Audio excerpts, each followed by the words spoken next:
Të dashur shqiptar, gjuha shqipe është një sëmundje ngjitëse. Fakti që fjala jo ka hyrë nga gjuha shqipe tek gjuha e arbëreshëve dhe tek arvanitasit në Greqi, megjithëse ata ishin ortodoks. Kjo është përtej imagjinatës njerëzore. Unë mendoj se fjala jo ka ardhur nga helenishtja ohi, që i thonë jo. Por në fakt ka ardhur nga serbokroatishtja jok. Serbokroatët e kanë marrë nga turqishtja jok. Madje është forma në kalabri jore, që është përngjitja e fjalës jo ore. Dhe fjala ore vjen nga greqishtja. More, ore, bre, në greqisht do të thot budalla. Do ta shikoni këtë film. Vjen nga fjala moron, idiot, në greqisht. Të gjithë shqiptarët janë moron. Pra çfarë ka ndodhur? Ne kujtojmë se gjuha shqipe është folur e izoluar për shkak të pushtimit turk. Ne harrojmë që Greqia ka qenë pushtuar më herët nga Turqia. Por pse nuk e morën grekët këtë fjalë, e morëm ne?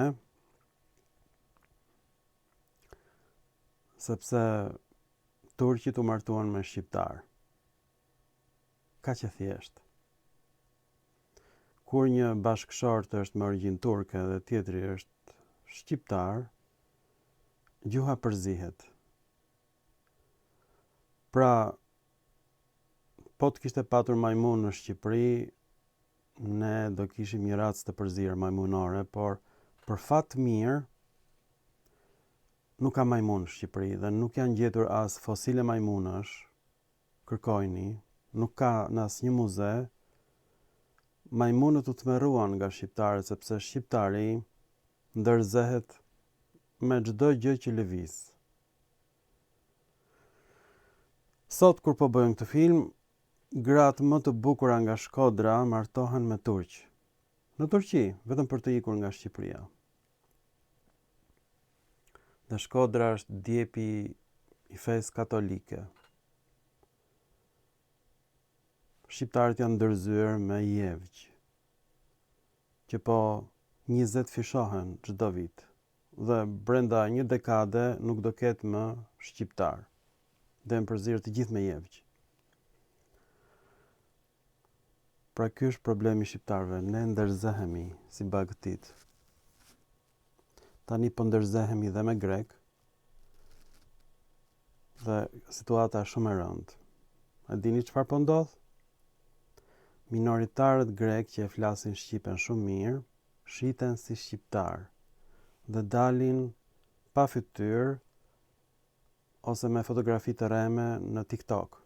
Futen në biseda live dhe i bindin shqiptarët që kemi një origjinë të përbashkët, që ne jemi pellazg. Pra dyshimet e mia janë përforcuar përfundimisht. Këta pellazgët monosilabikët paguhen nga Kisha Ortodokse Greke. A dini çka bërë Kisha Ortodokse Greke? Ka marrë të gjithë librat e autorëve të vjetër të gjuhës shqipe dhe i ka publikuar në faqen e saj. Kisha Ortodokse Greke po sillet sikur të ishte Akademia e Shkencave të Shqipërisë. Këtë nuk e bën akademia, e bën Kisha Greke. Kisha Greke ka sponsorizuar kurse speciale në Universitetin e Tiranës për të shpjeguar shqiptarëve tekstet e fshehura në bodrumet e Akademisë së Shkencave të Shqipërisë.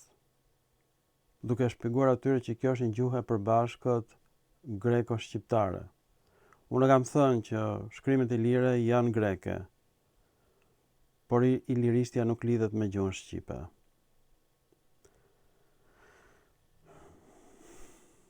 Siç e shikoni, pra gjuha shqipe lidhet edhe me turqishtën. Pra në gjuhën shqipe ka 37 shtresa, sepse shqiptarët janë ndërzyer si bagëtit me 37 pushtues. Ne nuk i luftojmë pushtuesit. Ne ndërzehemi me ta. Bëjmë fëmijë. Pra shqiptarët janë produkti i pushtuesit dhe grave shqiptare ose anasjelltas. I burrave shqiptar dhe i femrave pushtuese. Populli shqiptar është një popull i përzier, nuk ekziston raca i lire. Dhe kur shqiptarët bëjnë analiza gjenetike, mjafton të shikojnë fjalën jo, që ka ardhur nga serbokroatishtja jok, e cila ka ardhur nga turqishtja. Ne e kemi marrë nga serbët. Edhe bullgarët, ka hyrë kjo fjalë atje. Pastaj kemi bashkuar këtë me shprehjen greke ore, dhe ka dalë forma e kalabris iore, me kuptimin jo ore, por është e përngjitur. Kjo që ka ndodhur me Shqipen është kaq e shëmtuar, kaq e piset, siç është marrëdhënia e shqiptarëve me të huajt. Ne ndërzehemi me të huajt. E kuptoni tani? Nuk ekziston raca shqiptare. Nuk ka shqiptar. Janë të përzier. Me grek, serb, jevgj dhe turq. Kjo është gjëja më e rëndë që ka ndodhur. Pra gjuha shqipe është krijuar mbas largimit të Turqisë. Dita e pavarësisë, viti 1912 është formimi i gjuhës shqipe. Turpi i botës. Këtë s'ma merrte mendja kurrë. Kjo është gjuha shqipe, është krijuar në shekullin e 20. E kuptoni? Në fakt po prishet akoma më shumë. Moderatorët shqiptare kanë ndryshuar kaq shumë gjuhën shqipe, kanë futur kaq shumë fjalë të huaja sa që ata që kanë lënë Shqipërinë në vitet 90 nuk kuptojnë shqip kur shohin televizor. Nuk ka ndërgjegje kombëtare. Por kjo që në TikTok dalin minoritar që shiten si shqiptar, më kujton një brigadë gjermane e cila mësoi anglisht në mënyrë të përsosur dhe filloi të bënte aleatëve në momentet e fundit të luftës së dytë botërore dëme të pallogaritshme. Sepse ishin të veshur si anglez, flisnin anglisht, dhe në momentin e fundit kur takoheshin me aleatët, nxilnin pistoletat dhe i qellonin.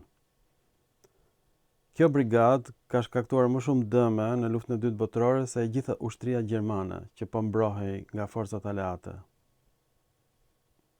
Një numër të panumërt anglezësh këta kanë zhdukur. Pra grekët po bëjnë të njëjtën gjë. Minoritarët dinë shqip, shiten si shqiptar, dalin në TikTok dhe thonë që ne jemi pellazg, do me thënë grek, që ne jemi nga një trung i përbashkët. Ju nuk e dini se në çfarë rreziku është Shqipëria, sepse shqiptarët harxojnë shumë kohë në TikTok. Dhe kur je i kujdesur, atëherë armiku të bën ty dëmin më të madh. Kur ti kujton se ai është miku yt. Ai është armiku yt. Po të bind që ti je grek. 1 milion shqiptar janë helenizuar në Greqi. Nuk i ndihmojnë ata shkollat. Pse?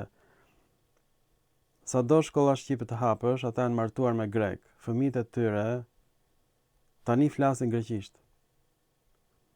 Arvanitasit e ruajtën gjuhën e tyre për 600 vjet, shqiptarët që kanë shkuar atje nuk e kanë ruajtur. Fëmijët e tyre nuk duan të flasin shqip.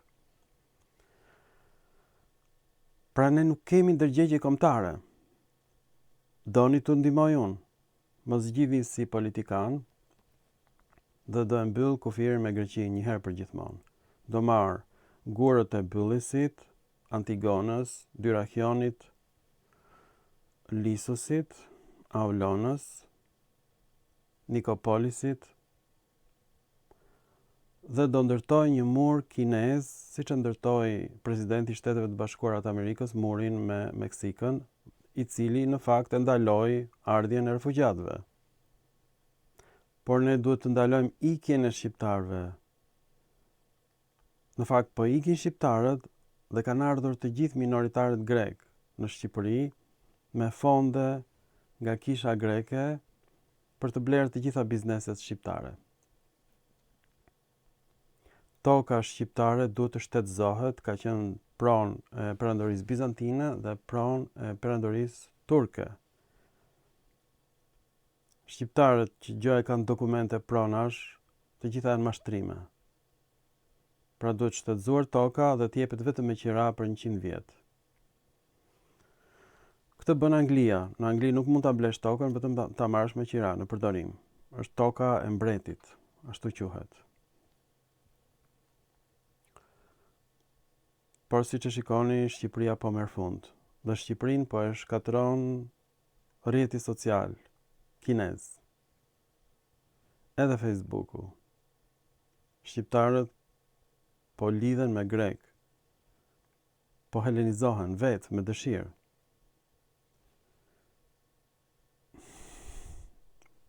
Pra ky shkatrim ka ndodhur me turqit, jemi martuar me ta. Dhe kjo dallohet me fjalët turke në Shqip, që janë gati 1/3 e tyre. Ju faleminderit për vëmendjen dhe mirupafshim në filma të tjerë shkencor. Ky është Tmerr.